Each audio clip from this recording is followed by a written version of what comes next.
Everything is good as it leaves the hands of the author of things, everything degenerates in the hands of man. From Book 1 of Emile or on Education, Rousseau, 1979, p. 37. This dissertation concerns how what is connotated by the phrase digital or cybernetic revolution is inscribed onto the landscape of humanity, particularly that of Malaysia, a state governed by what Excerpt, 1984, might term as the scriptural economy. It starts with the premise that a concept can become ideology, and then architectural landscape, and then a paradigm of control over political, cultural, and economic spaces. It hopes to suggest how human beings are conditioned and opiated by signs and symbols produced and reproduced by those who own the means of technological and intellectual productions. Marx and Engels, 1967. The central feature of this dissertation is an exploration of the nature of hegemony as consciousness production and the creation of what N. 2003, might term as constraints of culture rather than the creation of its possibilities for human liberation.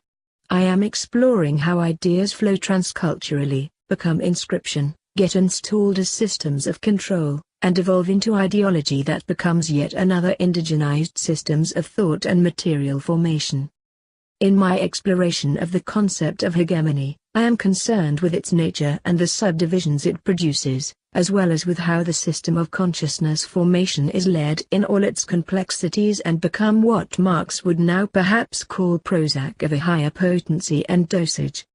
To this end, this study looks at the conceptualization and the building of the intelligent and digital city of Cyberjaya in hypermodernizing Malaysia, a business capital and the economic nerve of a grand-scale real estate project called Multimedia Super Corridor, henceforth, MSC, of the regime of Mahathir Mohamad, her fourth Prime Minister.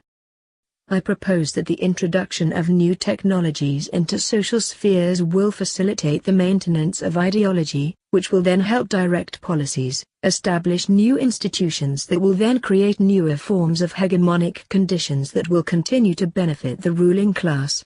I argue, hegemonic conditions, processes, and consequences will further advance the development of higher forms of technologies that will then, through the idea of human-machine interaction, establish better systems of control.